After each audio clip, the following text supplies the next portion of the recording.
தலைப்புச் செய்திகள் வாசிப்பது வெங்கட். நாங்குநேரி பகுதியில் சாலை ஓரத்தில் நின்றவர்கள் மீது 9 பேர் கொண்ட கும்பல் அரிவாளால் தாக்குதல். வடமாநில தொழிலாளி உட்பட 2 பேர் பலி. பொதுமக்கள் சாலை மறியலில் ஈடுபட்டதால் பதற்றம், போலீஸ் குவிப்பு. தமிழகத்தில் கொடூர கொலைகளும் கொலை முயற்சி சம்பவங்களும் நடைபெறாத நாளே இல்லை. சட்டம் ஒழுங்கு சந்தி சிரிக்கிறது என மத்திய இணை அமைச்சர் எல் முருகன் குற்றச்சாட்டு. காய்ச்சல், சளி, ஜீரண மண்டல பாதிப்பு, கிருமி தொற்று உள்ளிட்ட பிரச்சினைகளுக்கான 215 மருந்துகள் தரமற்றவை என மத்திய மருந்து தர கட்டுப்பாட்டு வாரியத்தின் ஆய்வில் தகவல். டெல்லியில் மத்திய உள்துறை அமைச்சர் அமித்ஷாவுடன் எடப்பாடி பழனிசாமி சந்திப்பு. கூட்டணி கட்சிகளுக்கான தொகுதி பங்கீடு பட்டியலை மார்ச் 6ஆம் தேதி வெளியிட திட்டம். ஈரான் கல்வி நிலையங்களில் படிக்கும் வெளிநாட்டு மாணவர்கள் நில எல்லைகளில் வழியாக வெளியேற ஈரான் அரசு அனுமதி வழங்கியது. மத்திய கிழக்கு நாடுகளின் போர் தீவிரம்.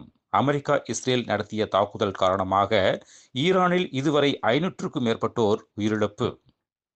முன்னாள் அமைச்சர் பொன்முடி அவரது மகன் மீது தொடரப்பட்ட வழக்கில் ஏப்ரல் 2ஆம் தேதி தீர்ப்பு. விழுப்புரம் மாவட்ட முதன்மை அமர்வு நீதிமன்றம் அறிவிப்பு. கும்பகோணம் மகமக குளத்தில் தீர்த்தவாரி உற்சவம். ஆயிரக்கணக்கான பக்தர்கள் புனித நீராடினர்.